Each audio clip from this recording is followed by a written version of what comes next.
Since Docker requires a Linux-compatible kernel to run, macOS, Unix, and Windows cannot run Docker Engine natively.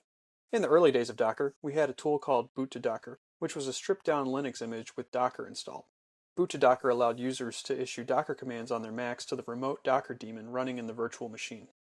More recently, Docker has packaged Docker Engine, Docker Compose, Docker Machine, and Kitematic as a product called Docker Toolbox, which can be installed on macOS using a simple installer.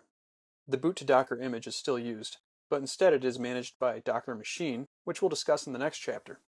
Let's go to the Docker website and download the Docker Toolbox. Once the installer is done downloading, we'll click on it to launch the installation. Next, we'll continue to install the Toolbox applications. This next window allows you to exclude certain tools from the toolbox. We'll go ahead and leave them all selected.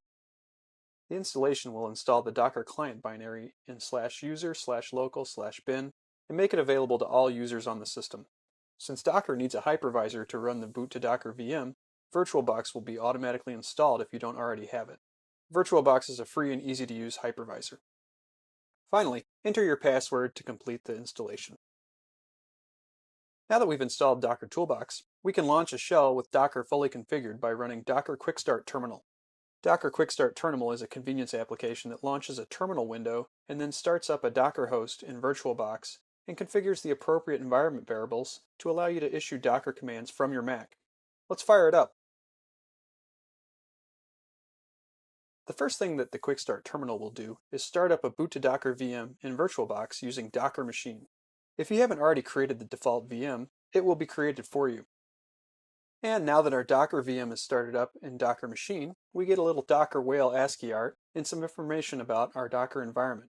Here it says, Docker is configured to use the default machine with IP 192.168.99.100. What this message means by default machine is that a VM in Docker Machine named default is running, and your local Docker client is configured to control it. For general Docker use, you can just use the default machine. In the next lesson, we'll discuss creating other machines using Docker Machine, as well as in our lesson about Docker Swarm. On most systems, the default Docker machine will run on 192.168.99.100. When we refer to the Docker host, this is the IP of the machine we're talking about. For Linux systems, the Docker host will refer to localhost. Unlike Linux, we don't need to run the Docker command with sudo or be in the Docker group. Otherwise, the usage is the same as on Linux. Let's give it a test drive. Let's try running a sample Docker container that I created for this course, just to make sure everything is installed properly. This Docker container is called Hello O'Reilly and should simply echo the phrase Hello O'Reilly. Let's try it out. As expected, our container echoed the phrase Hello O'Reilly. In the Linux installation lesson, we ran another Hello O'Reilly container that exposes the phrase as an HTTP endpoint.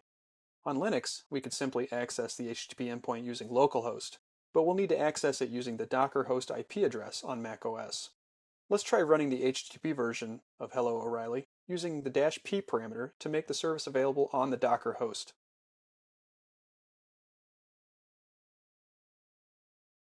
This container is running a web server bound to port 4567 inside and outside of the container. We'll discuss port mapping in a later chapter. To access our containerized Hello O'Reilly web service, we can curl our Docker host on port 4567.